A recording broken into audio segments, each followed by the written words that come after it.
10 coats of paint, stained in tobacco.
Hey, how you doing? Victoria Taft, your Adult in the Room, hosting your Adult in the Room podcast. I'm your new Sherpa for all things that are important. Got several important things, and I was going to ignore the Nancy Guthrie kidnapping or whatever this is today, but then they released some video that I think is important to look at. We're not going to spend an awful lot of time with that, but I want you to look at it because I know that there's power in the collective knowledge of all the people watching this podcast. So I want you to do that and let me know in the comments section what you're thinking. Also, big story, a wild turn of events in some form or fashion. I think they are in the Epstein files, and the lefties are not going to like it. And why hasn't the Portland drive-by shooter been arrested yet? I've been working that story for PJ Media, and I just have to say, come on, man. They are just so obviously anti-Trump, anti-anybody maybe who might be sort of right of center. It is just astonishing how one-sided that city is. Well, so we'll get to that in granular detail. And let's see, what else do I have here? Oh, yeah, high school students. I got a little sticky note there to remind me of what I should probably tease and tell you all about. And a high school in Issaquah, Washington, as well as others throughout the country. In Los Angeles, the Teachers Union, of course, is planning all these walkouts for anti-ICE activity by the children. So they don't, it's like they don't actually have to teach anything. And by the way, they're not even watching the kids. They just let them go. In Washington State, they are letting them go and not overseeing them at all. They're on school time. So one woman got beaten up, and we'll tell you about that. And I have a feeling there's going to be a lawsuit, and I know there are deep pockets out there. Guess whose? The government's. Okay, so check out this video. I want you to see it. It is, I'm going to take this stand. I want to make sure we see it. Let's run it. Let's roll it. This is the video from the Nest camera that Savannah Guthrie's mom, Nancy, had at her home. And he saw this bad guy who's we think he's probably shorter than 5'10". I'm just going by what other people are reporting. People much more knowledgeable than I in the realm of all things criminal, because, not being a criminal myself, I don't know all that stuff. But here's the cool thing, or the interesting thing about it. The Nest camera was cut off. I think it was at 1:47 a.m. on the day she disappeared, and Nancy Guthrie disappeared. And then they were able to capture video that you would not ordinarily be able to see as a Nest camera user after a bad guy cut it off. And indeed, it was all cached. And you know, and I know that, it's not easy to break the law these days anymore. I mean, you can go into someone's realm. Like for an example, one time, this is like years ago, right? So this is like old technology, but it is the same principle. So this woman thought her husband was going out on her. And she thought that her husband was going out on her with her friend. I should probably just make this full screen, right? Nobody needs to know all the commercials over there. And so she gets to the woman's apartment or home. And then she asks to borrow her husband's his phone, and then finds out if his phone populates on her Wi-Fi system, and indeed it does. So she just considers that to be verification of the fact that her husband is going out on her. And indeed, that is the way it is for many of us as we go about our business. And there are cookies, and there are all kinds of Wi-Fi, Bluetooth, all kinds of other signals that occur that capture. Snag the latest place where they repeat. Oh, look, doesn't love traditional. Yeah, I love her though, but we don't want to hear from you, lady. So so stop sharing. We'll go back to the video in a second. So what do you think? Did you guys see that, or did I just share something that isn't there anymore? I don't know. I think I just stopped sharing the screen. Be that as it may, it doesn't matter. But so I think that's important, and. I think that, that's what they're going to find out. And they're going to, and even criminals, I think, to some extent, don't even appreciate the fact that they leave a digital footprint that's extraordinary, right? They leave that print that their phone may consider. Maybe they got their stuff in Faraday bags. I don't know. They should. I mean, if you're going to pull a heist or if you're going to kidnap an old lady, you might want to do that. So that's what they're doing. And so they're going to find out if that dude has a camera on. We do know that he was packing some interesting equipment that right at his crown jewel area. It was the weirdest looking holster. Did you get a check on that? We've still got a commercial going here, so I don't even, am I still seeing this? Yeah, sorry. I'm removing that. We're seeing all, I look at beauty things. My sister's always giving me tips on that, so she's always sending me stuff. So okay, I'll look at it. Still playing. Oh, God. Anyway, and so we're going to find out what this all means. And I think that this is going to be very, very interesting. Let's bring it up again now that I can those commercials, and let's check. So he's checking out. He suddenly finds out that he can see the Ring camera, or I'm sorry, the Nest camera. And he's got a backpack, a full backpack. Now, if you're stealing stuff, or if you're stealing stuff, that's a full backpack. Has he already committed the offense? And what did he do with the old lady who may have awakened when he was there? And then we're seeing he takes some, I don't know, brush, puts it on the camera to obscure the image, and then we have this guy. You can see, and we'll catch up with the individual photos in just a second. You can see from the individual photos that he has facial hair. Actually, he might be Hispanic, because I mean, who isn't Hispanic in Arizona, right? I mean, a lot of mix, and a lot of people there that are of Mexican and other descent from south of the border. So that wouldn't be unusual, really. But it is something that should be looked at. And the family's seen this video, and they go, hey, we don't know this guy. We got no idea. So, but this is interesting. Just one more thing before we go to the Epstein file update that I have for you, and this ridiculous story out of Portland, Oregon about the drive-by shooter. I know. Drive-by shooter at mega supporters, these Trump live streamers, pro-Trump live streamers down there near the ICE headquarters, and they got shot with a pellet gun. But they didn't know it was a pellet gun until the shots started flying. So we'll talk about that as well. Okay, so I'm going to share this screen here, and we are going to find out. Okay, let's just see this story from CNN. I generally find the TikToks of CNN stories fairly decent. You know, you can make up your own opinion. You can have your own opinion, but you can't make up your own facts. So I do go to some of these guys and find out what people are saying. Although I found it kind of funny that CNN uses for its police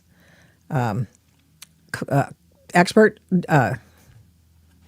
former head of the FBI who tried to put, or not head, but Andrew McCabe, former FBI official who tried to put Trump in jail with an unpredicated investigation about being a so-called Russian spy. So, hasn't that guy hasn't he reached his sell-by date by now? Anyway, Nancy Guthrie's door camera is disconnected, but the video was recovered from residual data. Okay, fair enough. Four photos, so we'll go over there and we'll check those photos out in just a second. Released by the FBI from the surveillance camera, Nancy Guthrie's home were recovered from residual data located in the back-end system. So they needed the FBI to come in and get that because ain't nobody getting that from the local cop shop.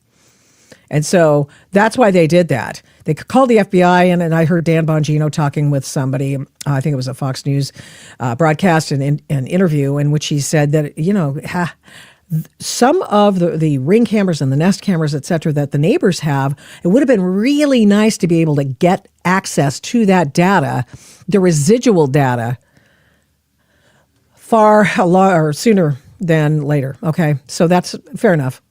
Good point. So here we go in the CNN story.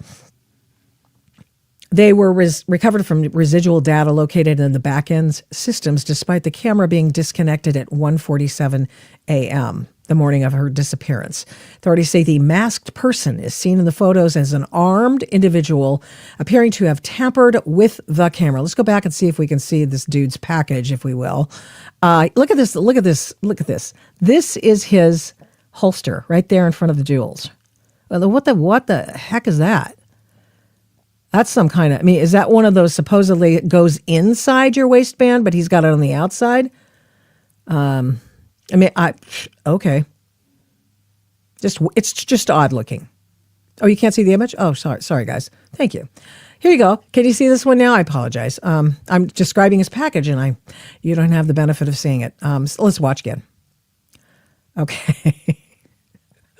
I'm so sorry. Oversold it. Okay, so look at this. Did you see his holster? That might be a tell. I've told my husband I feel like whatever this is, whether it is a kidnapping or whether or not this woman was interrupted a burglary and was hurt and she was beaten and then hauled off to the desert somewhere. You'd think they'd find her body if indeed that was the case. But, you kind of wonder. Look at that. Oh, damn it. Excuse my French, but I want you guys to see this bizarro looking holster. Yep. Sorry. It's just right there. It's just kind of weird. It's like who does, meh. I don't even know.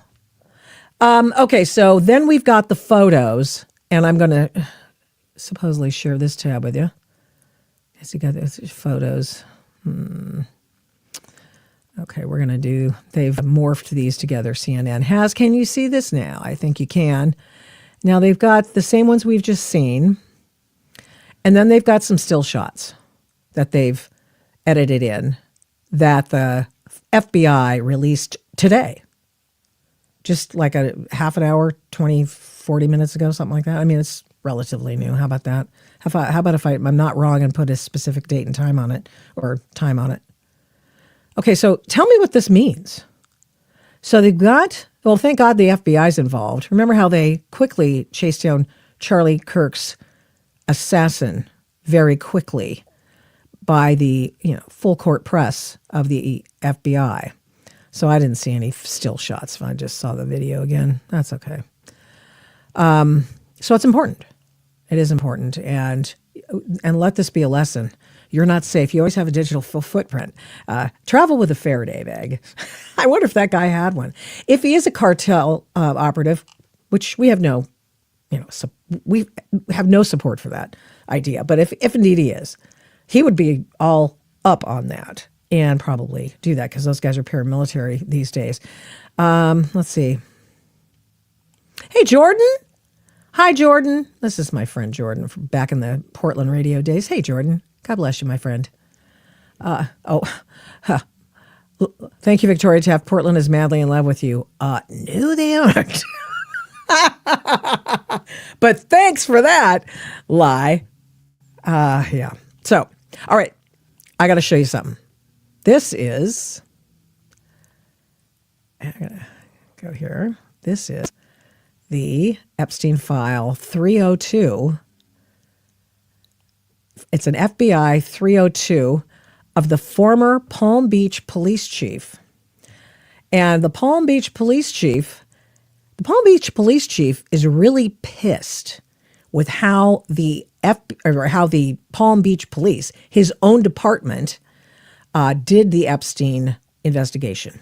Not necessarily how his cop shop did it, but that they let all of this evidence against Epstein go and not be turned into a criminal case against him. We can all imagine multiple reasons why, and we're going to go over it. We're going to go over every sentence. It's not that long, but it might be long for the people who say that, a 400-word essay that I might write in PJ Media or something's too long to read. This will be too long for you to read, but check it out. I've got a copy of it here so I don't have to, scramble. Data blank. This is the former police chief of Palm Beach. That's whose name is being redacted here. That's where these, the thing that looks like a hostage-taking letter or something like that is written. They're just taking this dude's name out, and I'll tell you who his name is. It is former police chief, Chief Michael Ryder.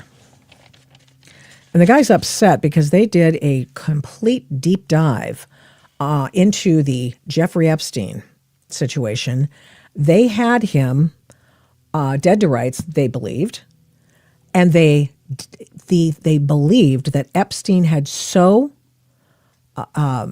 gotten into and corrupted some of his cops, and that they did their investigation, and they did not include any of their investigation on the server, the cop shop's server at Palm Beach.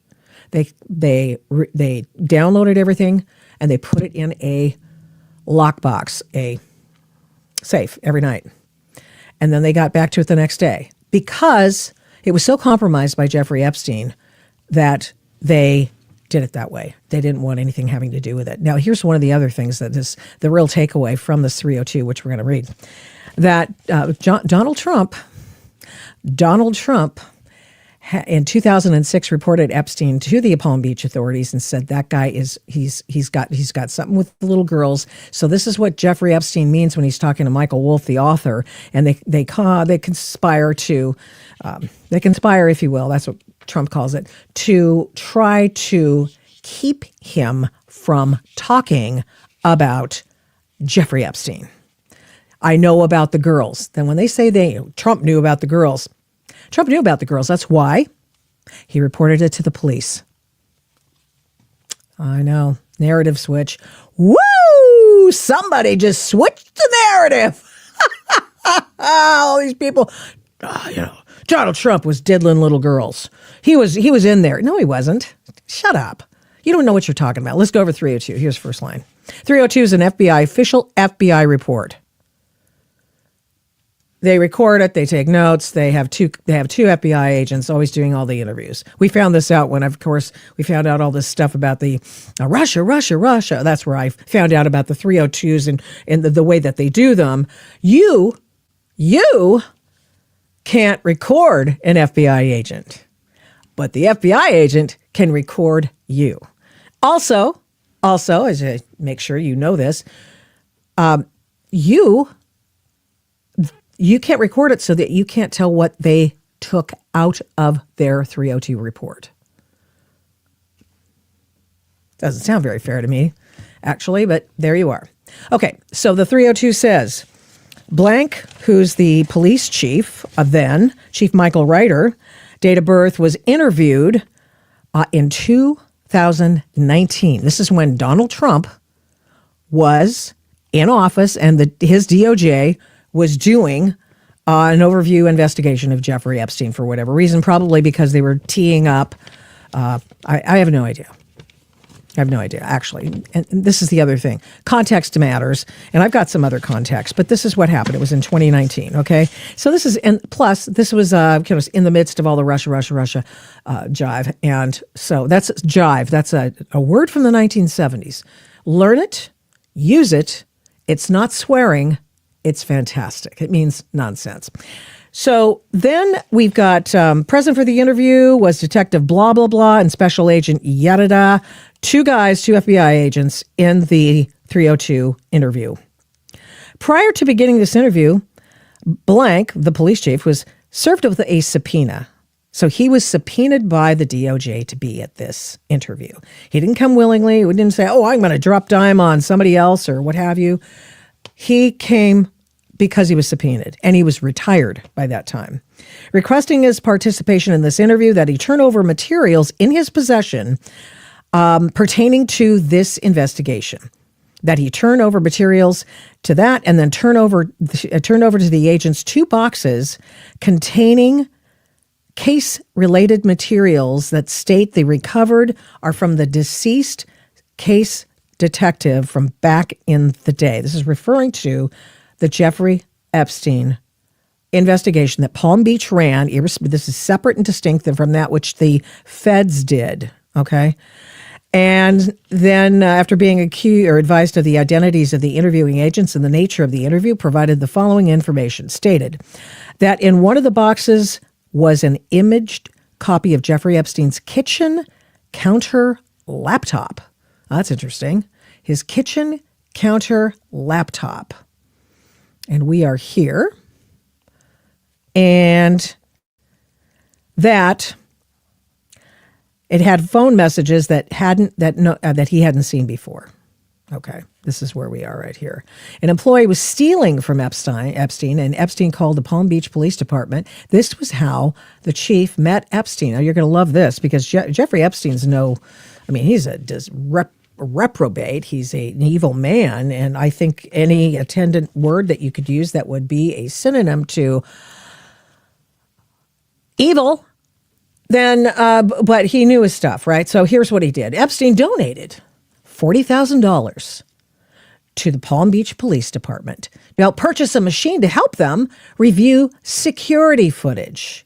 He also wrote a check for $90,000 to help the same time that Epstein's first victim had come forward to the PBPD.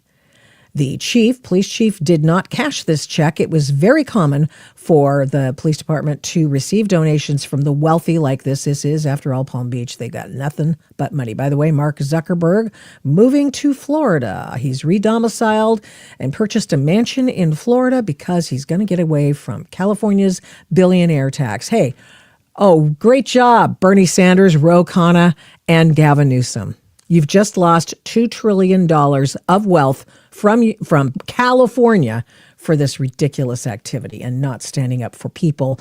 They don't lose their rights because they're rich. Okay? All right. Epstein donated to the Police Scholarship Fund for Children. He donated more than others. The chief asked who Epstein is, said that Epstein supports law enforcement and is an important guy. And PBPD checked him out and saw a New Yorker article about him.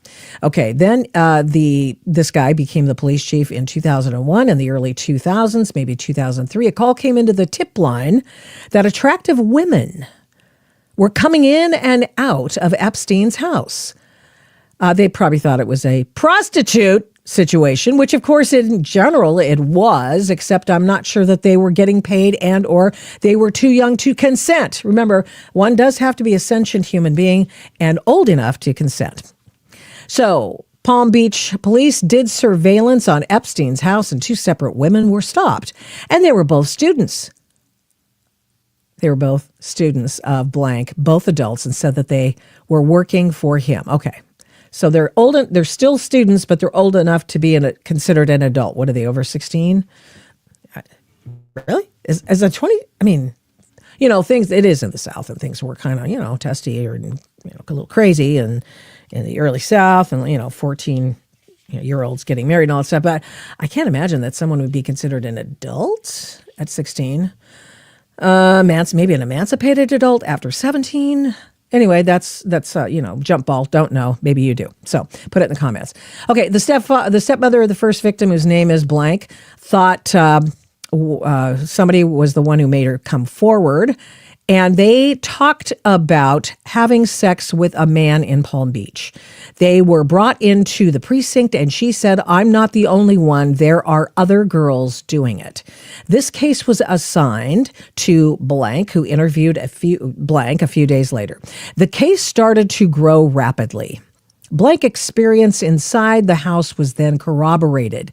More surveillance was done on the Epstein house. Some kids were observed prepubescent with braces and backpacks coming from school. Aviation personnel dropped dime on old Jeffrey, spoke with the PBPD about who was coming and going. One employee said there were dozens of girls in one day. Yeah. Aviation, I already said that. The Palm Beach Police Department then put together a case and brought it to the state's attorney's office. Each county has a state's attorney. Generally, a lot of places call him district attorney. That's what this is. And so that's what happened in Palm Beach County. So at this point, believe they were already in communication with the defense. Now, this has a special meaning. And the reason it has a special meaning because one of the defense attorneys, in fact, this guy had the top of the top, creme de la creme, Jeffrey Epstein did, of defense attorneys, one of whom is Alan Dershowitz, who is an esteemed First Amendment attorney. And don't mess with Alan. He's been enveloped all in this thing. Oh, he had little girls, and he's gone. And he has said and has sued people who even say stuff like that because it's not true. And he's demonstrated it's not true. He's gone through all of their so-called evidence and said it's not true. And if you say it, I'm going to sue your ass off. And so that's what Alan Dershowitz has done and said. So that's why he was in the Epstein sphere. He was one of his attorneys. Not only was he one of his attorneys in the Palm Beach matter, he was one of his attorneys in the federal matter because that is the area of his expertise. Okay. Braces and backpacks coming from school. Aviation personnel spoke with the police about who was coming and going. One employee said there were dozens of girls in one day. The Palm Beach police then put together a case and brought it to the state attorney's office. And at this point, they believed they were already in communication with the defense. So what that means is, at this point, this is the police chief who is being deposed and or interviewed, I should say, by the Federal Bureau of Investigation, saying at this point, the police chief believed that the defense attorneys, Jeffrey Epstein's defense attorneys, were already in communication with the state's attorney's office. Not an unusual thing, but we know how Epstein tried to ingratiate himself to the cop shop. So now we have the same kind of pressure campaign being lodged by the defense attorneys for Jeffrey Epstein. And this is, as I say, back in 2006. That's what's going on in 2006. The police chief spoke with the state attorney, whom he had a good relationship with, and he was able to get a detective and speak with the sex crime units on whom to use. It says who, but I'm just correcting a little grammatical error there. When the state's attorney asked who the case was about and said it was Epstein, the state's attorney told the chief that he had never heard of him, which is, when I go into the deep dive on that dude, you're going to find out that he knew a lot about him. And the irony involved in this particular individual covering, which he basically appears to be doing for Jeffrey Epstein, is just wild. Then after he spoke with the defense, the state's attorney told the chief to write Epstein a notice to appear for a misdemeanor lewd and lascivious behavior complaint. The chief debated on whether to arrest Epstein on probable cause, but said it would be problematic with the state's attorney. That's the DA. PPB, police, Palm Beach police, try to keep the case very tight. They would type up their reports and put them on a hard drive, which they would put into a safe. They would not input these reports into the computer for the cop shop. They had, they had sexual battery cases against the co-conspirators. And when Palm Beach police presented it, they wouldn't approve it. The state's attorney said that the victims were not credible and would show their MySpace pages and such. They would refute minute details in the probable cause affidavit, thought it leaked by the attorney's office, and he thought it was leaked by the attorney's office, these MySpace things. And what, I'm sorry, 14-year-old girls, they're saying stupid things on MySpace? Oh, there's a shocker. I mean, they may not even be saying stupid things on their MySpace. They may be telling the truth. Maybe they consider that to be stupid. You don't know because this is a million years ago. But nevertheless, you need to hear this because when people say, oh, you know, this person was involved and that person was involved. No, they weren't. To the extent that they had any wrongdoing involved. Rather, they had some involvement in trying to drop dime on old Jeffrey Epstein. Guess who is among them? So they would refute minute details of the probable cause affidavit. They thought it was, the police chief thought it was leaked by the attorney's office. And the chief thought, the defense attorneys thought they weren't doing enough to talk them out of it. This case died at the state level. Then they wrote a letter to the state attorney asking him to recuse himself. Now that's very telling. Dude, you're so bought and paid for by Jeffrey Epstein. Get off the damn case. They asked him, please, get out. You have an ethical, canonical obligation to get off this case. And did he? No. After this, private investigators began harassing and playing games with the police chief. And who do you think that these PIs were hired by? Let me think. Hold on just a second. The guy with all the money who could afford an army of PIs. Epstein had to go and tell him, that would be the police chief, that these girls are just prostitutes. These are just happy endings. These are minor cases. Private investigators began pulling the police officers' trash. They started going through their trash, which of course, you know, that happens all the time. By the way, your trash is not private. You put it on the public street, it is for public consumption. Remember that. About 6 months after retired, the police chief retired, he was contacted by a private eye who was represented by an attorney, and he told the chief that he had some safety concerns for him. Blank was told that Igor, that's Epstein's trainer, had recently purchased a townhouse, and I'm not sure why that's relevant, except the recused parts here, the blanked out parts, might explain that he had a townhouse close to where the police chief lives. Don't know. I'm assuming that. Just sort of spitballing here. So the police chief received a call about a target letter that he had received. Target letters are usually by the feds, or I guess they could be state people, but usually I hear about it with respect to the feds.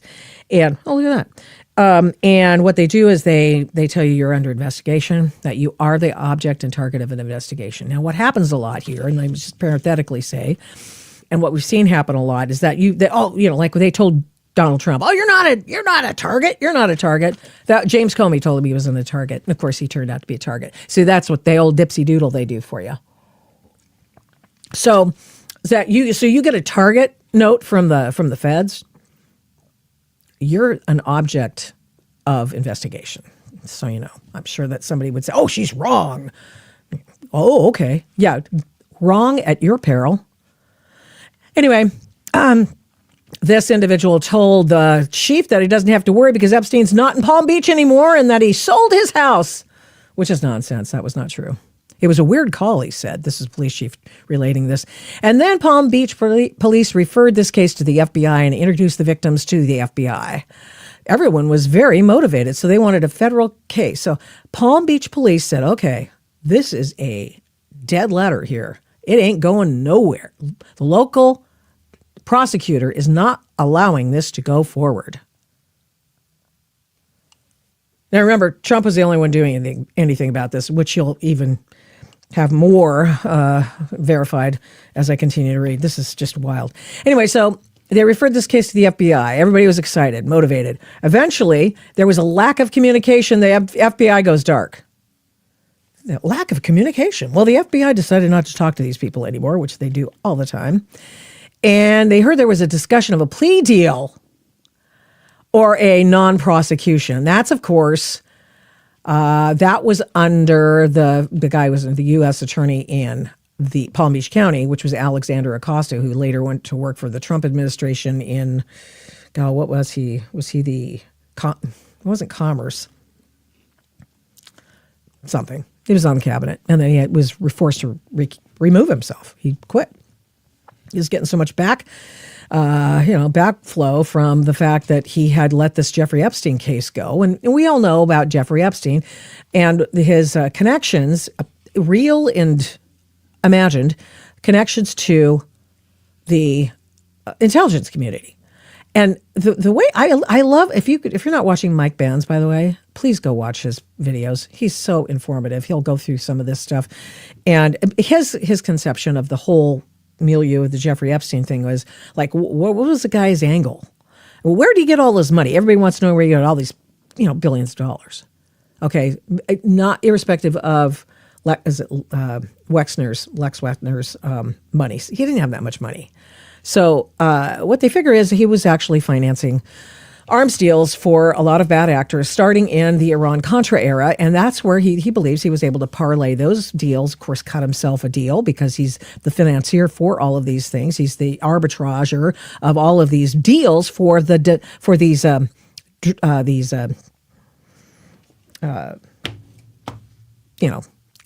runners. Basically, they're highly rarefied gun runners. Among them is Khashoggi. Okay. So I think that's actually a better explanation for how he got his money than bribing and blackmailing people. I just don't know how you derive that much money from bribing people. And I think the case is made that if you bribe one of your customers, if you will, one of your friends, the word's going to get around. They're not going to do business with you anymore. And if you're a businessman, why would you do that? So that's something to actually think about. I don't think it's fairly facile to suggest that it's only because he was bribing and blackmailing people. I'm not entirely sure that's true. It makes more sense that, this whole BCCI thing was breaking in the 80s where they it was the CIA's bank, essentially.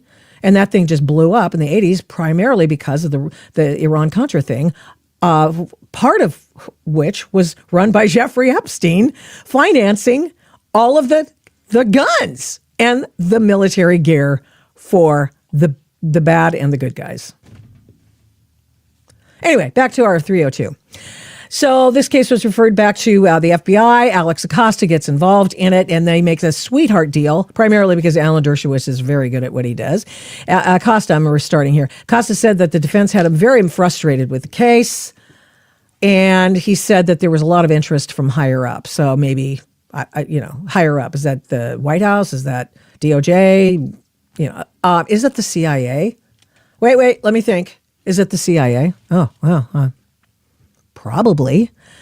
And he said there were a lot of interest from higher up. The state did not want to take it back. The state did not want to take the case back. They wanted the feds to take this icky poo-poo hot potato, and that's an official term, by the way, icky poo-poo hot potato, and they wanted them to run with it. And so they did. 2008, Alex Acosta makes this deal with Jeffrey Epstein. Epstein's doing daytime, basically house arrest, except he has to show up to an office wherein he can continue to do all of his deals. He's meeting with people, taking meetings. He's going home at night, sleeping in his own bed. And it was just, it wasn't even club fed, dude. It was like one guy in one room. And he just went like he was going to the office every day. I mean, that's the extent of his imprisonment. Okay, so he said there was a lot of interest from higher up. The state did not want to take it back. It took months to convince them to take it back. It was very disappointing that the system failed in this case, says the police chief. Police chief was told that the non-prosecution would include a funding for counseling and medical care for the victims. There was a hurry to make this case go away. No, duh, Dick Tracy, naturally. After giving $90,000 to the cop shop, Epstein came back to the office. He talked about his Harvard donations. Epstein just wanted to know about blank, and it was like he was sizing up the police chief. Afterwards, the police chief walked with Epstein to the lobby, and so was there. I'm assuming I don't know who this is at this juncture. She was like a statue. Maybe the story I'm going to share with you next will tell us who that is. Palm Beach County Club is a Jewish country club. A lot of wealthy people are there, and they flock together. Mar-a-Lago is a mixture of everyone. Donald Trump. This, of course, came up in the Epstein file. Oh, look up all the references to Donald Trump. Oh, 4,500. Oh, my God, he must be terrible. Here's one of the references. Donald Trump told the police chief that he threw Epstein out of his club. Trump called the Palm Beach Police Department after he got a whiff of the investigation that, thank goodness, you are stopping him. Everyone has known he's been doing this. Trump told him people in New York knew Epstein was disgusting. Being disgusting is not an offense, a criminal offense. So just putting it out there for those, well, Trump knew it was disgusting. You should have gone after him. Well, it looks like he was going after him, right? Okay, so, as I say, you might want to be more precise in your language if you want him to go after something. It's just astonishing to me how people will just say, well, go get him, put her in jail. I don't know about you, but don't you want to know if they have evidence against you, and a specific evidence? Don't we ask just for that? Equal protection under the law. If somebody wanted to roll you up, one would hope that they would have to do an investigation and derive some evidence against you in order to lock you up and deprive you of your liberty. Just a thought. Maybe I'm crazy, but no, maybe I am anyway. But there's that, right? So I'm going to plug my computer in. Okay, so Trump said Maxwell was Epstein's operative. She is, quote, she is evil, and to focus on her. Trump told the police chief that he was around Epstein once when teenagers were present, and Trump got the hell out of there. Trump was one of the very first people to call when people found out they were investigating Epstein. And by the way, this parenthetically here, Trump also worked with the attorneys suing Epstein and gave them a detailed what he knew about Jeffrey Epstein to them. The attorney working that case, who continues to work with the folks today, the witnesses as well as the victims, says that Trump was the most helpful of all his witnesses. Trump was out. Trump told police chief that he was around Epstein once when the teenagers present, and Trump got the hell out of there. Trump was one of the very first people to call when people found out they were investigating Epstein. No one could explain how Epstein made his money. They knew he worked for Bear Stearns, was told that Epstein was the kind of technical guy that would make it happen, but you didn't want to know how. Oh, that's an interesting thing. None of the victims that Palm Beach Police Department spoke with said they had sexual contact with men other than Epstein. He got an entire phalanx of females for himself, and these females were, to the extent they were for him, were underage, maybe. Okay. None of the victims the police department spoke with said they had sexual contact with other men other than Epstein while in Epstein's orbit. So-and-so had one time went out screaming. I wonder if that refers to Virginia Giuffre. Prince Andrew was a fixture in Palm Beach, and he had no protection while he was there. That's an interesting factoid. Police chief has done interviews in the past with lots of people that are recused here.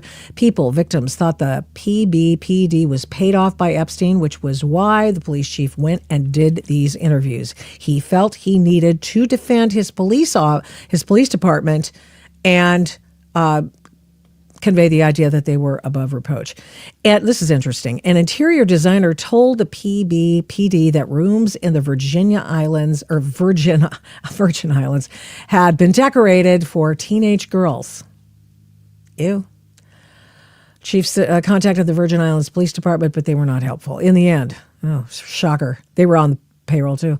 In the end, when Epstein had turned himself in to plea to a misdemeanor, the police chief was not notified and found out from a newspaper. That is a 302 taken by 2 FBI agents in 2000. And, well, this is 302. Was this 2006? Oh, this was 2019, referring to the 2006 investigation into Jeffrey Epstein. That was run by the state. Okay, so, okay. Let's see. Ghislaine Maxwell. Let's see. News Troll writes, Ghislaine Maxwell, the madam, called Trump a gentleman. Hate to break it to you, MAGA. That's what madams call their elite clients now. Oh, yeah, of course. Now, why would he say anything else? He can pardon her. Yeah, well, he's refused to give her an executive pardon. And that's why she took the fifth in front of James Comer's committee the other day. Have we gone through just this story and we're almost at 48 minutes? Oh, yeah. We're going to get to the Portland case. Let's see here. I'm going to look through some of your comments. To you guys. I'm reading a doggone FBI report, and he says, well, there's not much intelligence here. You know what? I'm going to tell you something. You know, you folks who just decide to come and drop your bombs, fine, great. Do your dropping bombs. But the problem is, I am trying to get you not to be stupid.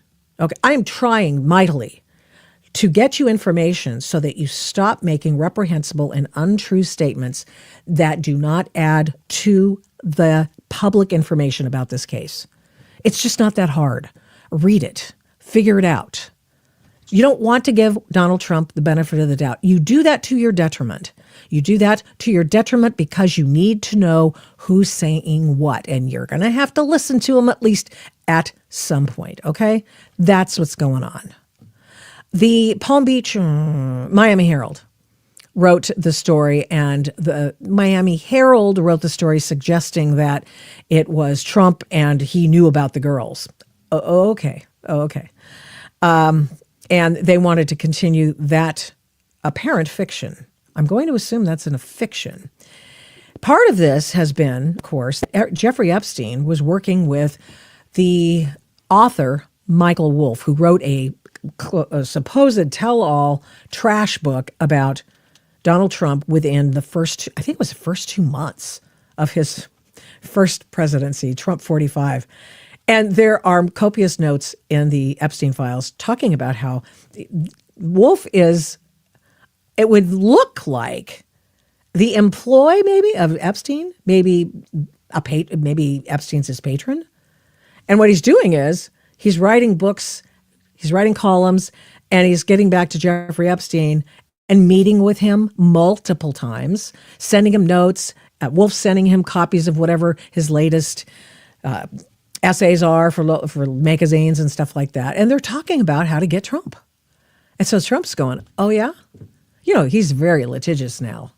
He's always probably been litigious, but now he's not afraid to go after these people, just like Alan Dershowitz. In fact, he should get Alan Dershowitz to work for him. And the idea is that he says, look, you knew this stuff was wrong. You were making it up. You were writing this trash and untruths about me. And guess what? I'm going to look for you. Was a writer, was conspiring with Epstein to do harm to me. And I didn't see it myself, but I was told by some very important people that not only does it absolve me, it's the opposite of what people were hoping, you know, the radical left.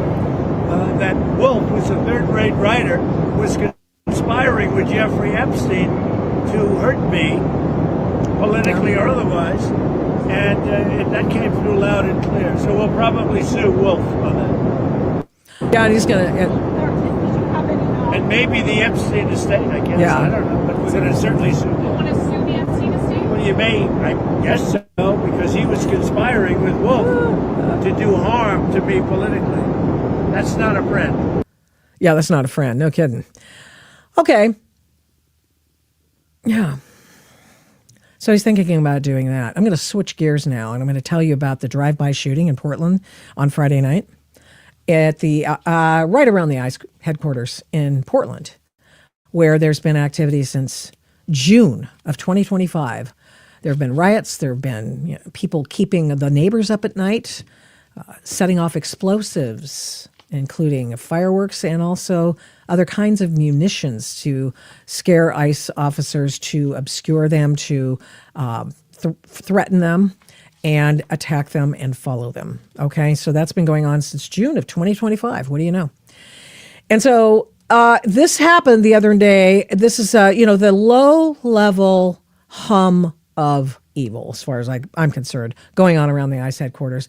And my friend, Honey Badger Mom, I don't even know if she's going out there to do any live streaming anymore, because the Trump supporters came out. Not that she's fine with those guys, but the thing is it's become a tit for tat. It's like whack, coming out and screeching at people. I mean, it works from both sides. Antifa does it more, obviously, but if Antifa doesn't start nothing, there won't be nothing, and that's why those Trump supporters came out and said, "Hey, we're going to stay here," because when they did, the violence subsided. So they're there, and one of those is Tommy Boy, who's a guy we've talked about here on this program before, and I'm trying to get him on the program so that he can talk about what happened here. That's why you're sitting here mad. She's tripping out. You want to be. Oh, I don't want you to see that one yet. Oh, here she comes. Round the horn. Damn. There's a water bottle right there. Man, you're triggered, aren't you? Watch this. Look at that. Look at that. She's got a gun. It's a pellet gun or some sort of maybe airsoft gun. But it looks like it was, well, by the time you can figure out what kind of a gun it is, you're dead, right? Oh, look at that. Oh shit, she just shot me with a BB gun. And she's going down the wrong way. She just shot me in the face with a fucking BB gun. Well, that's Tommy Boy talking. She just shot me. Okay. She's shooting a BB gun. Yep. And I hope she comes back. I'm popping with this when she goes by, bro. I'm popping. She just shot me in the fucking face with a BB gun, bro. Yeah, I heard it. She shot me in the arm like 3 times with the BB gun, and it hit me in the side of the face right now. Oh, I thought it was a real gun. Boom, boom, boom. Nope, that would have been louder. Airsoft. No. I thought it was a real gun. It looked like a real gun. Hey, can you guys clip her out? Yep, You clip guys that. gotta clip her Clip that. license plate and everything. Miss I hope Mary. she comes back by. Miss Mary, can you please clip that if you're... okay. So she pulls a drive-by shooting. Here's what happened before. I'm going to find out. I'm going to find my information. Drive-by screening. Okay. We have 2 versions of it. Here's her coming up to Tommy Boy and the rest of the people who were there, the more MAGA-friendly live streamers. And they yell, and they cajole, and they scream. And they do exactly, well, actually, don't do exactly, because they're more peaceful than Antifa, but they do make noise like Antifa, because we've already found out that the city of Portland has already thrown its lot in with Antifa and has refused to enforce its noise ordinances, and these people have kept up the neighbors for months. And so they go, well, I mean, if they're not going to do that for Antifa, they're not going to do it to us, right? And so they are loud, not as loud as Antifa. They don't throw fireworks and all that stuff, but they're out there and they are not taking anything from anybody. And so this woman gets out of her car and she starts screeching. Because apparently, for whatever reason, these women just think that it's just perfectly fine to get the grill of a guy and blah. I mean, it's just it may be fine, and legally maybe you are kind of getting a little close, honey. It's just not wise. Let us watch this potty mouthed, full of this video full of potty talkery. Me what? You've drank too much. You've drank too much. You are drinking too much. Don't touch me. are an Don't evil fucking touch ass- me. You're an evil ass son of a bitch. How much have you drank tonight? Fuck. How much have I don't think so. It's fuck ice. I don't and think fuck so. every Nazi ass, Gestapo ass, pink dick ass bitch that can't stay hard enough to impregnate his cousin to continue his bloodline. Mwah. I mean, Stupid whore. What? Y'all there? My boy sell boots. Stupid whore. What you doing the whore? You are. You're doing the whore. You're a stupid whore. You smell like fish. You know what? Nobody will. okay. So it's not nice to call somebody a stupid whore, and it's not very nice. And it's not nice to call, in her case, call people that with whom she disagrees a Nazi, because apparently that's the stock and trade. If you disagree with them, you are a Nazi. And we're so sick of it. We're tired of you people doing this. The left has been doing this for years now, and it has completely watered down that brand. So nobody believes you anymore. Nevertheless, she's trotting it out, and they're just being very nasty. Pay for you. Nobody would pay for you. Over your perfume, I can smell the trout. I can smell the trout on the perfume. I can smell the trout Now- on the perfume. Here we go. Here we go. Here we go. Here we go. Hold on. There's more here. You tried to hold my phone, bro. Okay, so We love life. We love life. We love life. And fuck every Nazi Shout out ass, Arturo. pink I love dick you, ass Arturo. bitch that can't stay hard enough to impregnate his blah blah. Okay, then she does that. That's an assault, by the way. By the way, I just want you to know that was assault. You can't do that. And correction, she was assaulting already. Now that's battery, because she just hit the woman's hands and knocked her phone out. That is tools of the trade, if in fact this person identifies as a journalist, and that is probably something that's not very nice. You can't do that. And so this woman's in trouble already. Okay, she's in trouble. She's now struck someone. Let's continue. They got a free D over here. Stop. Oh, so this is some Antifa chick who's standing by. She's probably the Lawyers Guild representative there at this boring op, and she picked up the phone that was tossed out, or hit out of the hands of that woman who was taking her video that she got into the grill of, and so she's stealing the phone. That's also a crime. Let's continue. You're trying to steal. You're Now- triggered, aren't you? Oh, look at that. Now, and here's where she pulls the drive-by. Now, I don't know if those guys were strapped. It sounds like one of them was. I kind of got the impression that Tommy Boy indicated he was.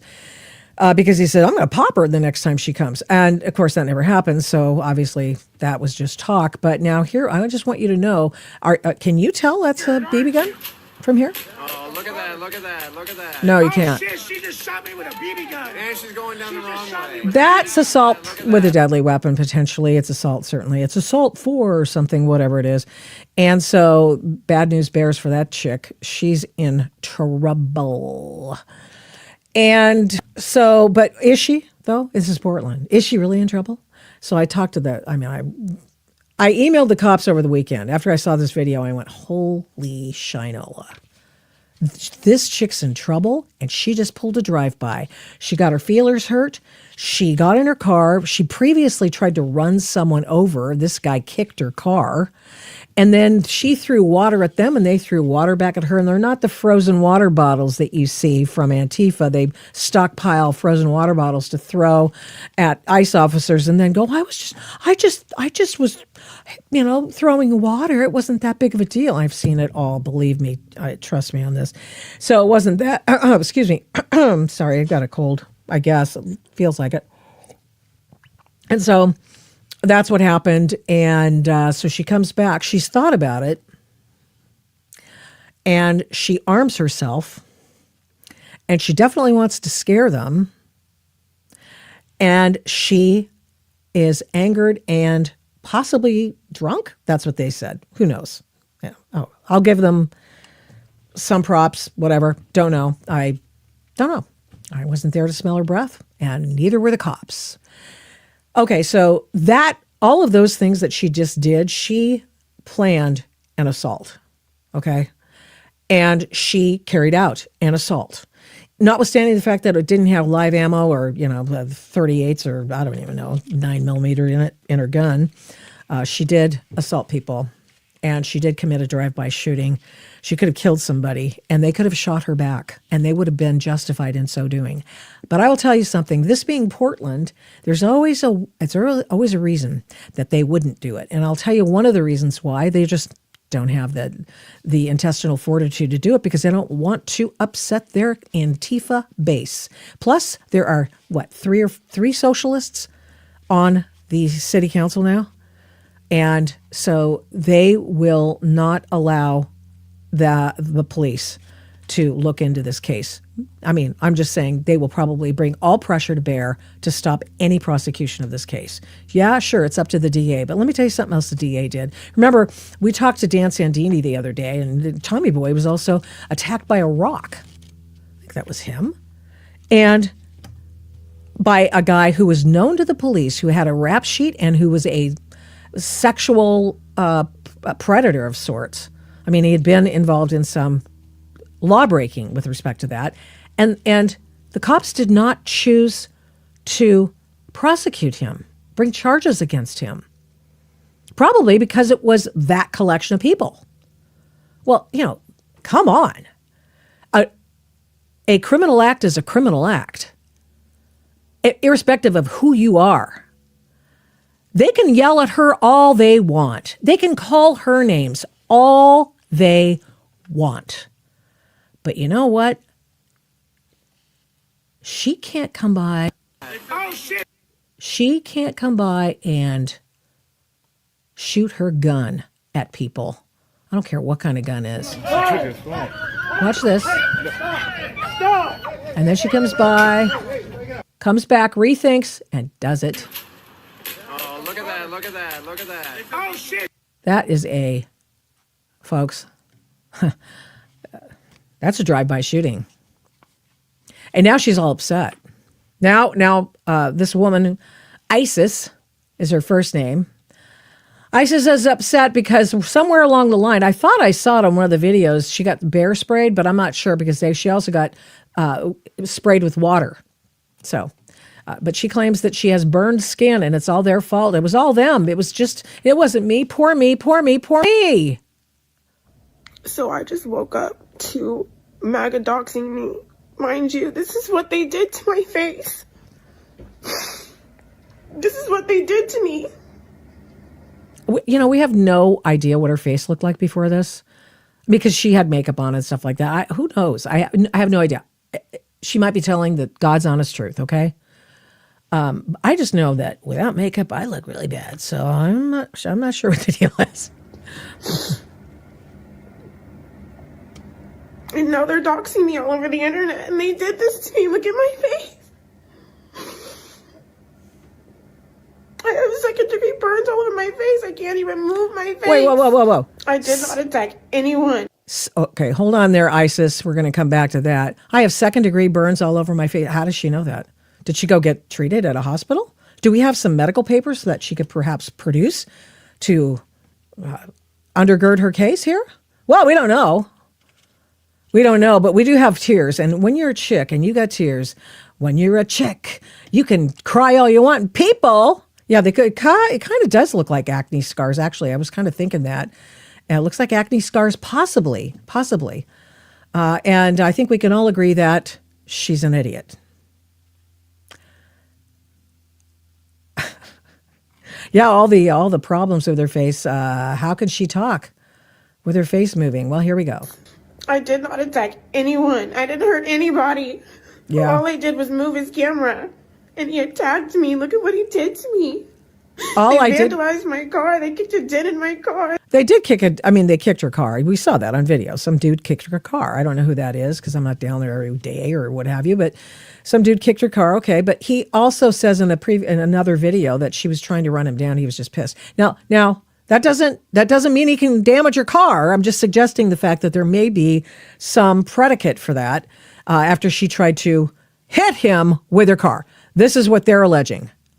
So far, the MAGA guys are right more than her, because one of my readers over at PJ Media, when I wrote a piece about this, said he called because I didn't dox her because homie, don't play that. I will do so when the cops or when somebody, it's so far disseminated that it's just purposeless to not mention her name anymore, which I bring up as ISIS, and which seems to, frankly, sort of, it's on brand, right? Anyway, so my reader called her realty office where she works, and they sounded apparently shocked about it, but who knows? I imagine so these tears might be coming from somebody calling her and going, "What the heck are you doing, honey?" They threw water bottles at me, threw water at me. They threw water at her. And now they're all in my comments calling me the N-word, being racist as hell. Oh, okay. Okay, so is that true? I don't even know because I haven't looked at her comments. I always question that. When generally speaking, people will resort to the, what do they say about, being defensive and or offensive? You always resort to the level of your training. And my guess is that she's resorting to the level of her training, which is to say, hey, it's a racist thing. I don't know if it's true. I hope that people are not writing racist things here because, racism is bad. Can we just agree? That's bad. We don't do that because I would like to think that Americans are better than that. Okay. And so she should be. She's not right now. But that doesn't excuse things that happened afterwards. Do not excuse that, what she did on Friday night. I'm sorry. There's no mitigating factors. There was no in fact, if you want to impose this new standard that, oh my goodness, somebody said something bad about me and it had referred to my color, then let's talk about what they said to her. Did anyone in any of the videos I've shown you say anything that was racially derogatory in any form or fashion? The answer to that's no. The answer to that is no, and you know it, and I do as well. Why would people, morons in her comments section, call her racist things? Some people are racist, not going to lie. Some leftists will do stuff like that in order to also cause enmity with people on the other side of the political aisle. Take that for what it's worth. So let's listen to ISIS again. Perfectly aptly named woman. Here we go. So I just woke up to MAGA doxing me. Mind you, this is what they did to my face. This is what they did to me.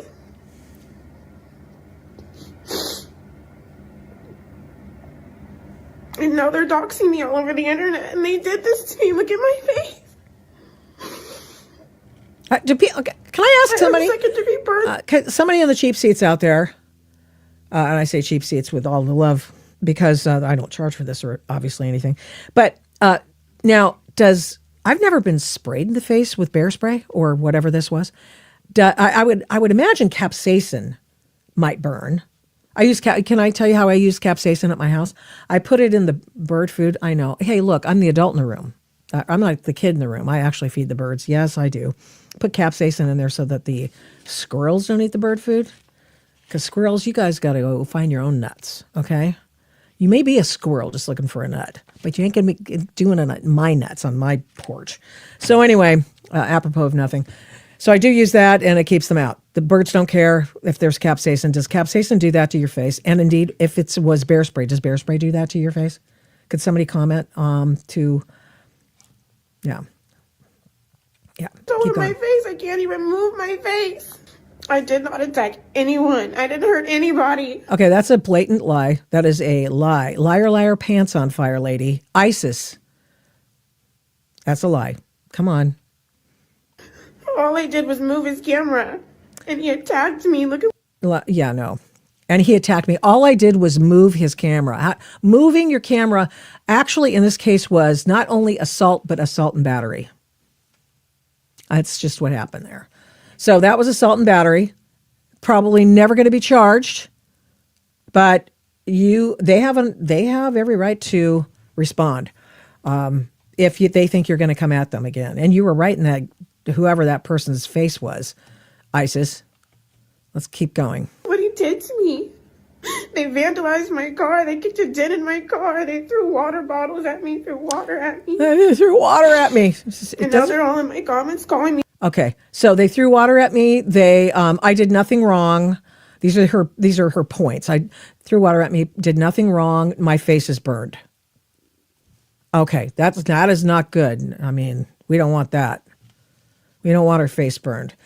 My hope for her is that if she doesn't want to get hurt, she doesn't get her face in somebody's grill who is her political opponent. And I also wouldn't go and get in my car and then conspire, or if you will, plan an attack, which includes using a gun.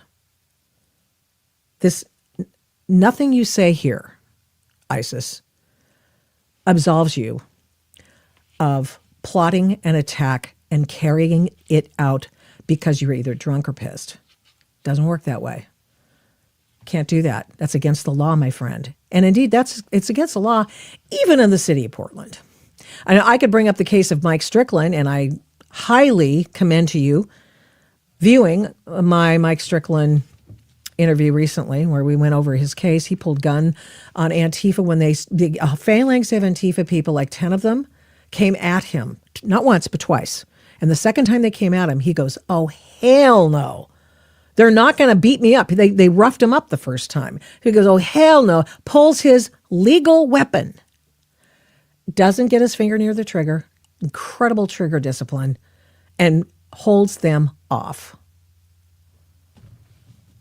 And guess who went to jail? Yeah, that's right. Mike Strickland did. Yeah. I would think that anybody who was hit in the face with capsaicin would have a more red face and hands off. I'll switch over here. They said the capsaicin doesn't burn your skin necessarily. Do you comport with that observation? I don't know. That's why I'm always armed. Yeah, armed society is a polite society, folks. It really is. Stand your ground for physical assaults, not for being offended. Oh, stand your ground is for physical assaults, not for being offended. No kidding, Dick Tracy. You got it right. Let's see. Stay out of blue cities, says this person. I don't have problems with ICE because, let's see, I don't try to impede their work. That's why. And exactly. When you try to stop them, when you resist arrest, as 2 recent ICE shootings and 3 recent ICE shootings have shown us, you're getting into trouble. You're impeding an officer, you're blocking them in, and they think that you are there to kill them. They will use deadly force against you. It is a justifiable shooting. Do not be misled by people like ISIS. I didn't do any wrong. Yeah, you did. Dillweed, you can't do that. That's right. That's right. Exactly as I told my son. Comply on the streets, fight in court. That is exactly right. This one writes, if she wouldn't get back in her car if sprayed with anything. This is interesting. I was thinking that I saw her get sprayed in her car, but that was only water that she got sprayed with. So I don't know when she got sprayed. I'll continue to look at the videos and find out, because I think you would not want to drive if you can't see or you're burning, right? Right. And by the way, I have every reason to believe that those guys, as douchey as they were acting towards her, not that I'm saying that some of it wasn't deserved, that they would help her and they'd probably spray water on her, and she'd probably say that was assault too. So there you go. I still think acne, says one person. It could be. I mean, it really could be acne scars, because on black skin, I know what it looks like sometimes on white skin and sometimes on black skin. I've seen both. I kind of feel like it looks like that as well. I don't wish her ill. I just think she's stupid. Only the devil would commit murder. Well, okay. Like saying it's in women to be wrong. She looks horrible. Oh, please take her. Please don't say stuff like that. She looks like Maxine Waters. Not true. I was only listening, and when she said the N-word stuff, I had to see if she's black. She sounded like the whitest of Valley girls. Oh, I know. Self-defense is not murder. Well, that's exactly right. Self-defense is not murder. She's not defending herself. She was breaking the law. That's exactly what she was doing. Let's watch the original video all together now, okay? Everybody get back on the stream. We're going to watch the video. Here's Tommy Boys. Oh, this is. Oh, no, that's not true. It's somebody else's. Damn. There's a water bottle right there. Oh, there's the water bottle right there. Man, you're triggered, aren't you? Oh, look at that! Look at that! Look at that! Oh shit! She just shot me with a BB gun. I mean, honestly, I can't believe those guys didn't hit the deck. You've got somebody pointing a pistol at you, and they're just like, ba-ba-dee-ba-da-ba-doo. Hit the deck, dude. Figure it out later. Figure out if it's a lethal weapon later. So, yeah. Self-defense is not murder. That's exactly right. She's not defending herself. And so she is in trouble. So as I began to say, I emailed the Portland Police Bureau over the weekend, their PIO that they have over there, and they had not even done squat or diddly on this case at all. And indeed, it wasn't until someone filed a complaint on Monday morning that that they began looking into it, and it is being investigated under major crimes. So we'll see. We'll see. I frankly don't believe it necessarily. They didn't do anything for the rock incident. I mean, you can't just say it's mutual combat when somebody comes up behind you. And I assume that they sort of fell to that level, right? That, oh, well, it's a mutual combat state. Well, that doesn't help. The only time I saw that it actually helped somebody on the right was God, why am I blanking on, oh, come on, the Patriot Prayer guy, Joey Gibson. So, and he won because he had a damn good attorney. Oof. Anyway, Afghanistan taught me situational awareness and everything. Yeah. Okay. So don't you think I am Zeus? Oh, that's very good. I am Zeus and she's Isis. So there you go. And it's sort of, it all comes all back in a big circle with a bow on it for you. So don't you think that those guys should have hit the deck? That doesn't mean that they weren't scared. That doesn't mean that she did not pull a gun, point it at them, and begin shooting. It doesn't matter. She did it. She's guilty, in my personal opinion. And she is worthy of being charged. What a dipstick. Girls, guys, don't do it. And by the way, don't get out of your car and get on their grills either. That's just dumb. Somebody might just haul off and knock you to next week.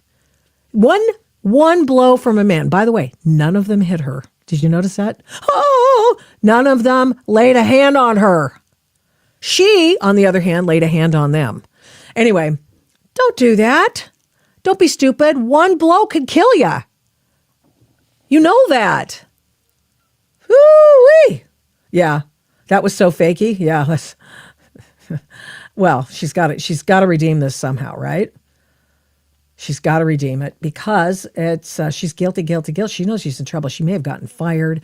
She knows that maybe the cops called her, that sort of thing. Anyway, so they've turned it over to major crimes, and we expect it absolutely zippity-doo-dah out of these guys, and I'm going to make it a personal a need of mine, a personal hold on, I'm looking for the right word. I will make this a project of mine. Yeah, that's going to be. I was going to try to say something more dramatic, but I'm going to keep working it because, like I say, I'm trying to get Tommy Boy on.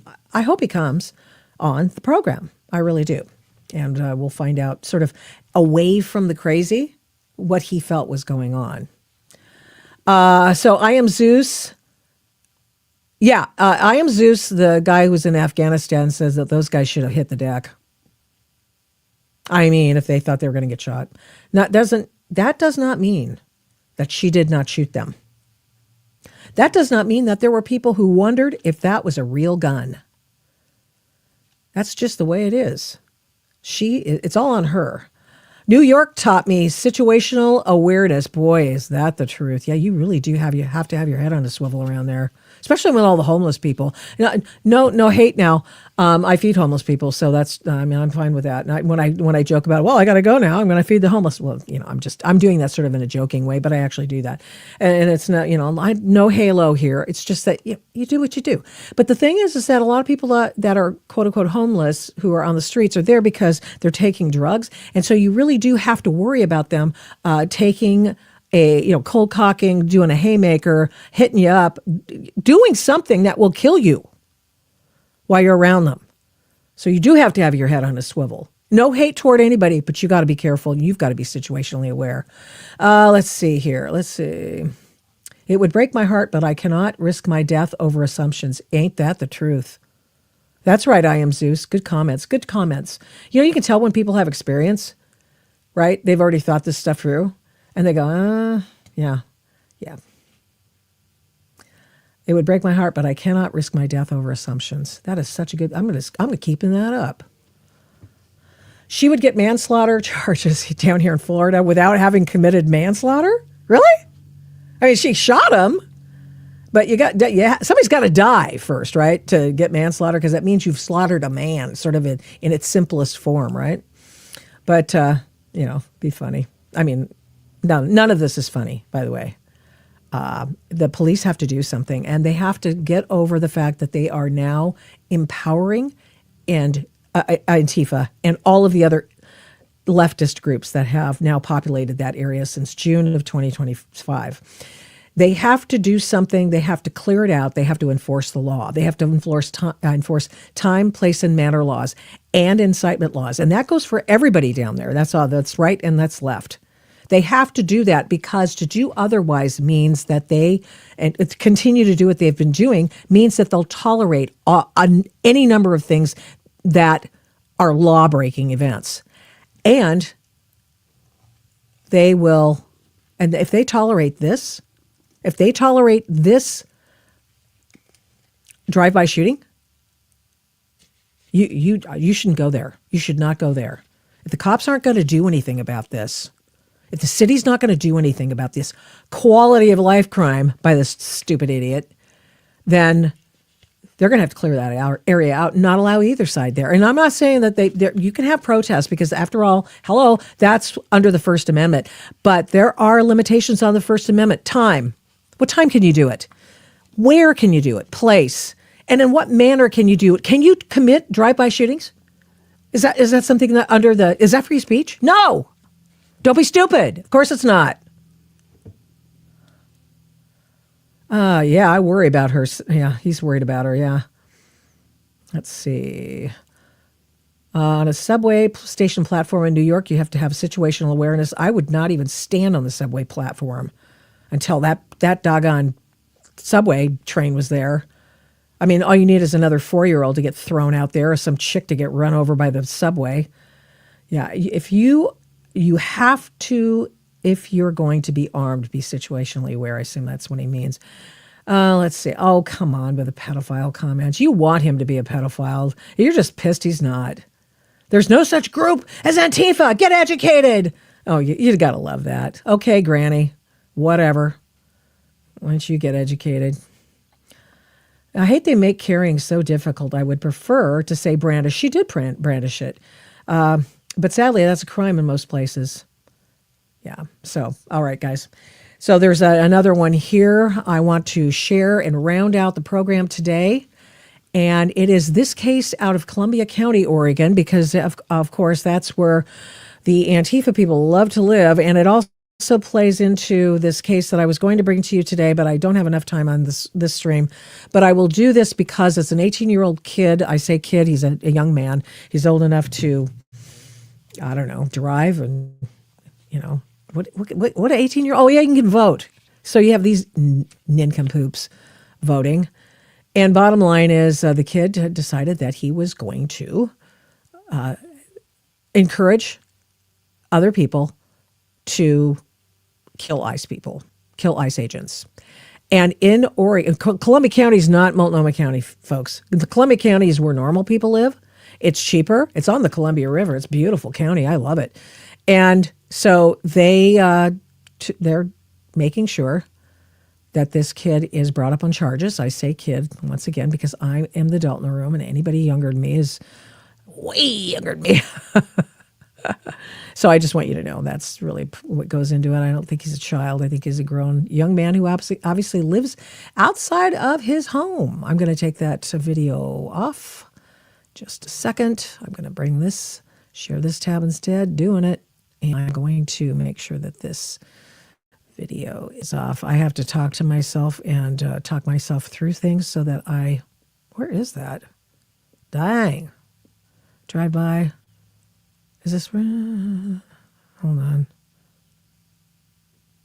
That's weird. Okay, I'm going to add this to the stage. Oh, there we go. There we go. Sorry about this. I'm not as expert as some people are on this thing. Here we go. Court documents. Columbia County teen wanted to kill ICE agents and start his own nation. Okay. Ooh, somebody's been partaking in the herb of choice. Police say anger over high-profile incidents involving ICE and other federal officials led an 18-year-old from St. Helens to create a manifesto that included intentions to kill ICE agents and recruit people to his cause. The roommates one of the roommates' dads dropped dime on homeboy here and said, you might want to check into this guy. He seems a little... According to court documents, he wrote messages that said he was sick and tired of, I'm going to get my hands on a firearm. I will actively kill any ICE agents or kidnapping civilians. Those are all the talking points of the left. We've got to stop lying about this. And that is why we need to educate people on what is justifiable, what is right, and what is wrong, which apparently they are not teaching in school. To wit, I will show you. Let me just tell you, finish out this one. He also discussed killing the father of another friend who works as a security guard at ICE. I mean, how lame is that? Come on. Oh no, I got to kill that guy too. I know this might sound crazy. No, really? But I have a plan, said this kid. I'll just say his name. I'm going to go up here and find his name. Raiden Tanner Coleman. Oh, his parents had such hope for him. They gave him that cool name. That's a one-of-a-kind name, and he's just besmirching it. From here to next week, you dipstick. Go, you stupid kids. Who's teaching them? Teachers' unions. Who's planning the ICE walkouts? Teachers' unions. Get clued in. Ugh. According to court documents, Coleman focused on ICE agents in Portland, saying he wanted to get night vision goggles and camouflage clothing. So he wanted to follow them home and kill them. He even suggested he would cut off their heads and bring their severed heads to Warm Springs Indian Reservation to show people he was serious. He was trying to get people on the res to help him. He thought he might get some bad hombres out there. There's some tough times on the res. I'm going to go. Maybe they're his people. I have no idea. All I know is that whatever he's talking about is illegal. Don't do it. That's stupid. He then said he wanted to create a separate country called the Cascadia Rangers Coalition, base it out of Warm Springs, and recruit people to his cause. Warm Springs is the Indian reservation that is close to Mount Hood. His behavior continued to escalate, according to roommates, and he was gathering items such as tactical axes, a U.S. Army knife, shovels, and was making payments for an AR rifle to be delivered. He was also asked about making Molotov cocktails, and another friend, thinking he might be joking, gave him 24 glass bottles to do the deed. You got to have glass bottles. You got to have lots of shrapnel and hurt people when you blow up the flammable liquid that you stick your handkerchief in and light, and then throw the bottle. You know, it'd be really cool if he just he didn't get to the point where he could throw the bottle. He just blew himself up and saved everybody the trouble. But no, of course not. On February 4th, St. Helens police made a high-risk stop at the Avamere Assisted Living where Coleman works. These people walk among us, and they take care of your parents. This is so frightening. It's just you've got an entire cadre of people in this latest generation of people going out into the world, and they are evil people. You know, I just spent some time in the South. I went to South Carolina. I went to Georgia. Very, just for a couple of days, really. But what I noticed there was, just a very threadbare observation. People are nice. And they have manners. There is a low bar, and they don't have those manners in the North and in the West. They just don't. Anyway, according to court documents, they found glass bottles in the trunk along with surveillance equipment. Oh, that's nice. He's got surveillance equipment. I wonder if he got his night goggles yet. Police say he was arrested and interviewed him after advising him of his Miranda rights because, we don't want these, in this case, to be thrown out. According to court documents, he admitted he had plans to kill ICE agents. He also admitted he made statements about cutting off agents' head, but he didn't really mean it. He was arraigned Friday on 6 counts of unlawful manufacture of destruction devices, 6 more of unlawful possession of a destruction device, and 1 count of attempted second-degree assault. Oh, okay. Attempted second-degree assault. Huh. Yeah, so, I mean, we're growing them. Holy crow. I swear so much sometimes. I mean, I do. And I try not to swear, I wasn't going to talk about, I was originally going to talk about this, but I've been talking about everything else. And I'm running out of time, but I have to bring it up because it's really going to blow up. So I want you to see and have something, talk about it. Okay. Was raised by a single mom in the 80s. Oh, I just want to say this because it's cool. Was raised by a single mom in the 80s and 90s. Why I try to be a good father as I did not have one to teach me self-control. Boy, that is yeah. Yep. She worked 80 hours a week my whole life. Wow. Yeah. West Virginia, below the Mason-Dixon line. Boy, I just really seriously just found incredibly respectful people. I mean, go in there. And it was lovely. It was absolutely lovely. And, you in Portland, Seattle, and LA, and San Diego, this is my beat, the West Coast, my beat. And you go in there and you don't know what they're thinking. Are they going to kill you or are they going to help you? You just don't know. Unbelievable. Okay, so let's see. Where's my... Oh, yeah, here we go. Now... Throughout Washington State and in LA and other places in California, teachers' unions have begun to stir things up because they cannot let this generation alone. They want them to be activists. They have to bring up the next generation of activists to do their bidding for the SEIU or for whatever union they belong to. This is education at its worst. Here we go. Issaquah, Washington. These 2 women, and influencers of some sort, they're in Washington State, and they were going out to do a video on taxes. And here's what they found. And this is what happened. We came down here We came down here to film a video about taxes, and now we have stumbled upon a protest. Women and children are separated. Children come home from school and disappeared. This was written by Anne Frank, January 13th, 1943. Leave us alone! Leave us alone! Okay. Yet these are the same conditions happening on our streets today. The politicians, lawmakers, and supporters of these acts. Our nation must be one side versus another. Oh, I know it's a let's. Oops.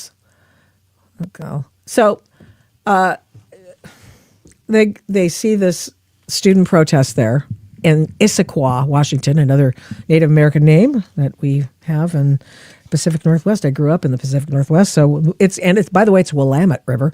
So they went to this Issaquah, Washington thing, which was a nothing but a hick little town, rural town when my husband was going to school near there. So, I mean, it's exploded. These chicks go there. They see this protest by these students from Issaquah High School. And that chick, because she doesn't know about civics, she doesn't know about the First Amendment, she tells them that they can't video her event and they have to leave because that's what the teachers union told them to do.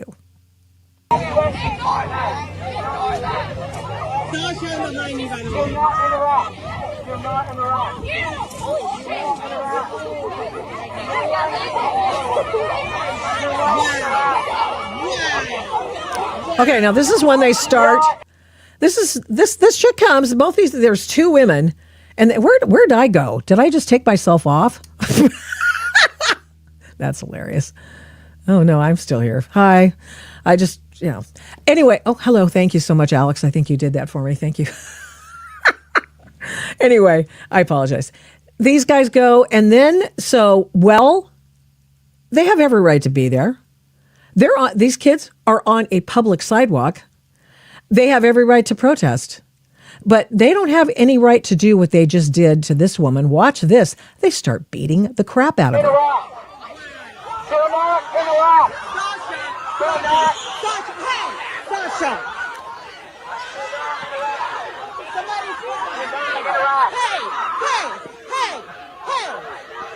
Get off of her! Get off of her! Get off of her! Get off of her!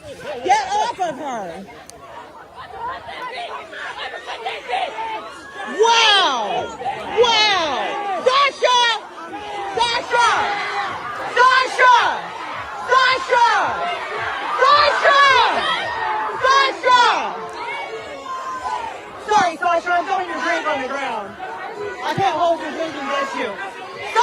Okay, so the cops, this thing's happening in front of City Hall and next to the cop shop in Issaquah. So what the hell's going on there? Where are the cops? Oh, well, there was a cop watching them beat her up. And then eventually she gets to the cop. Now, I looked at these ladies' timeline, and they do look for stuff like this, which is fine. They have every right to do that because we are the adults in the rooms, and we know that it's perfectly acceptable to do that.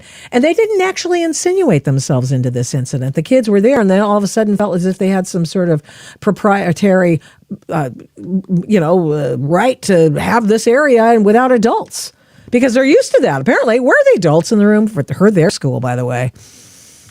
There was another incident in Washington State, in the Seattle district, in which the kids took off, and they were allowed to leave school because, after all, it's for the cause of anti-ICE or something. They don't know why, but anti-ICE, F-ICE, F-ICE. So they leave, and then some guy decides he's going to do something in Green Lake, which I used to go to when I was a kid, and he couldn't swim or something, and he had to be taken out because it's freezing there, and so it's freezing there, and he was hauled off on a gurney, and you can expect lawsuits out of that incident. As sure as you're going to see lawsuits out of this one, they should sue the Issaquah School District and tell them to keep the kids in school. This is not teaching them anything. Really. This is the result of anti-American propaganda from MSM in the schools. Absolutely. Bringing this kind of... The kids have got to know they can't do this. You cannot do this. Somebody's going to, they can't do anything to me. They're so dumb. They're as dumb as Don Lemon. Well, I can go into a church and deprive someone else of their right to free speech and their right to worship their God and scare the HE double hockey sticks out of the children and the people and prevent them from leaving in order so I can do my First Amendment activity as a reporter. and I can deprive them of theirs as long as I can get mine. I am going to actively keep track of that case. That is an abomination. Not the case is an abomination. They should actually get him. They should continue prosecuting him. We ought not have that. You can't. Are you familiar with the Don Lemon case? And he goes into the Minneapolis church and all that stuff. Is ridiculous. So let's continue with the video, and then we'll have to wrap it up.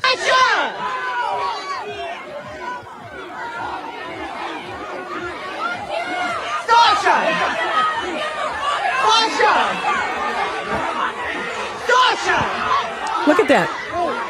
Several kids jostling her, hurting her, and pulling her hair. I have it on camera. Is this your phone I have right here, man? Is this yours? I picked someone's phone up. I didn't know who.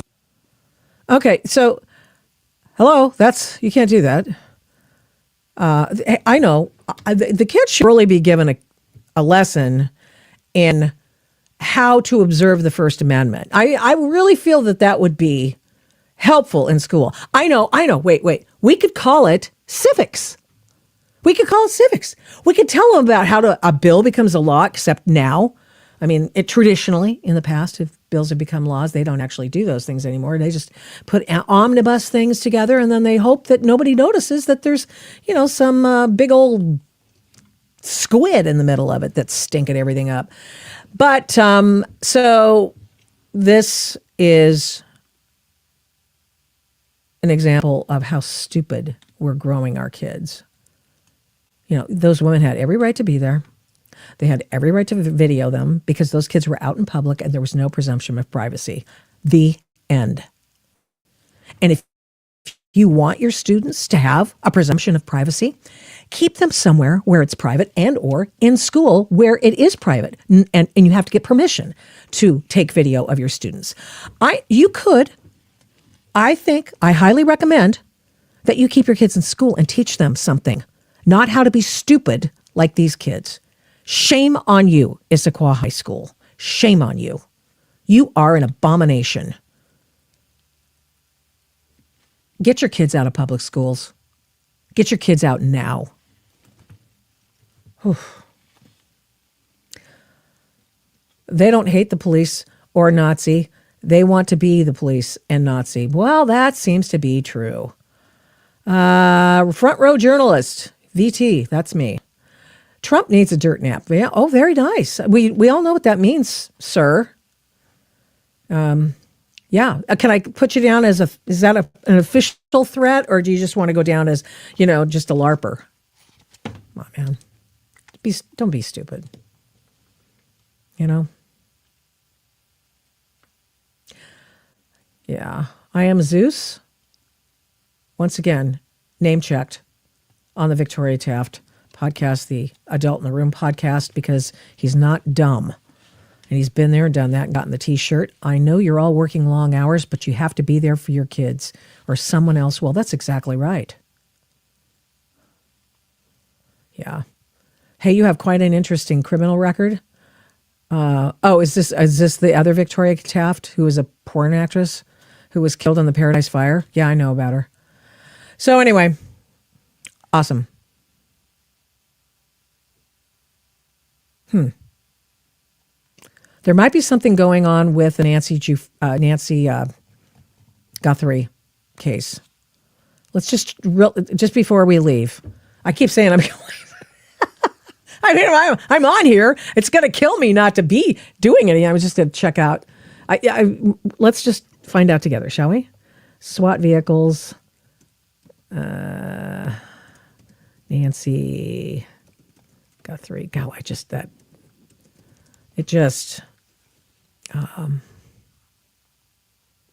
no, where was that? Hold on, you guys. I'm fixing this. It's going to happen. Oh, it's from Fox News. Okay, let's find out from Fox News then. Fine. Let's get it so I can share it and we'll all do this together. All right, everybody. Come on. Come back. Come back. Because that's significant, obviously. Okay, let's share this tab. Let's go. Let's get this going. Okay. Nancy Guthrie search. FBI releases surveillance video. Got it. But what happened to the SWAT gangs? Come on. SWAT armored vehicles have just departed. Yeah, get out of here. Pima County Sheriff's parking lot, though it's unclear if the movement is related to the... Oh, come on, you guys. It's unclear if the movement is related to the investigation. So Nancy Guthrie, the missing lady, who is Savannah Guthrie's mom, they observed deputies loading shields and other tactical gear before leaving, which I hope to shout they do since they're on the SWAT team. First time the vehicles have moved since the search for Nancy began 9 days ago. Let's hope they found somebody. And of course, as we open the program today, Google helps FBI retrieve doorbell camera footage in the Nancy Guthrie disappearance. Well, good for Google. Remember, 2014, I was in San Bernardino, and it's not like I was there for the event, but in the aftermath, obviously. And then the two Muslim people who wanted to blow up the people in 2014 at the government Christmas party that was at the office where they both worked. And they were young parents, and I don't know whatever happened to the kid. I'm sure grandma's got him or something, or whatever their country of origin puts as grandma. And so Apple would not give the FBI the backdoor way to get into their phones because they said that would be a bad no-no because they'd be able to get everybody's phone. And I totally accept that as a free speech advocate and a civil rights advocate, as you know. And I could see that, but I was really pissed at the time. But I understand the wisdom of that. Anyway, Google helped FBI get the doorbell camera footage in Nancy Guthrie disappearance. And they said, because they had to get some data that was in there that was not publicly available, but that was in the cache that was just sort of hanging around and not showing to anybody. They recycle every once in a while. Source also said the FBI had been working for Google for a week on the video. Authorities had first reported the camera had been removed or disconnected, but investigators recovered the video from residual data stored in back-end systems. Here is the video that Google helped the FBI get. Let's share this tab. Let's go. I've got it on silence. Is there any sound? No, it's all silent. And the family goes, well, who's this guy? We have no idea who this dude is. And he's got the weirdest looking holster. He's got it right in front of the queen, the jewels, family jewels there. He seems he looks pretty fit, but, young men tend to look fit. He has a particular kind of glove on that will not reveal DNA. So it's touch DNA will not be allowed. Excuse me, or left. And now he's trying to hide the camera. He realizes that there's a camera there and he's going to hide it. So he goes and gets dried plants and stuff like that and tries to.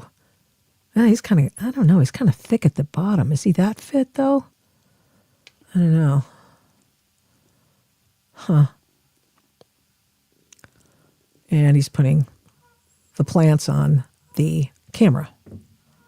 So they released this and some still photos of him and his eyes. He's got facial hair.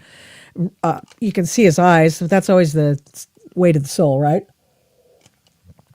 And he is, to me, he looks Hispanic, but that's not really unusual for Arizona. I mean, a lot of people are Hispanic in Arizona.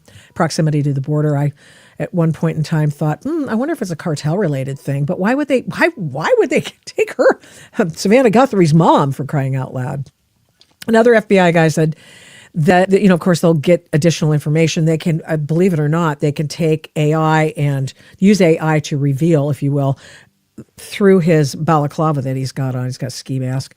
And they can make up, if you will. It's not obvious. It's like a court reporter or something like that. They can determine what he may or may not look like, right? When they do those age progressions. Yeah, that's kind of what they're doing with that. So there you go. Wow, what a day. I just want to say thank you to all of you. Please subscribe, listen, share the Adult in the Room podcast. The beginning sound, I hope that you were able to hear it when we start at 12:55 Pacific time, was sound that I got from Ireland when I was at the Foxy John's pub. And you say, oh, well, pub life in the UK and Ireland they call it pub life for a reason. I was there in the morning when they were serving coffee. So Foxy John's is in Dingle, and they have pub life. They start in the morning with coffees and all kinds of, you can get, special coffee if you want, but it's also a hardware store, which I know is being popularized in the United States somewhat.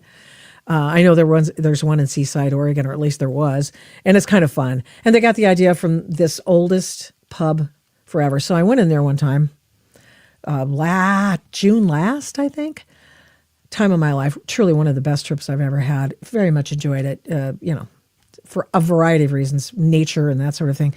And so I was taken down. I got my voice memos out and I started recording what I was listening to because I wanted to go back and listen to the dialects and the different kinds of nonsensical or sensical things that people say. And I thought, it's kind of cool. I should do something with it.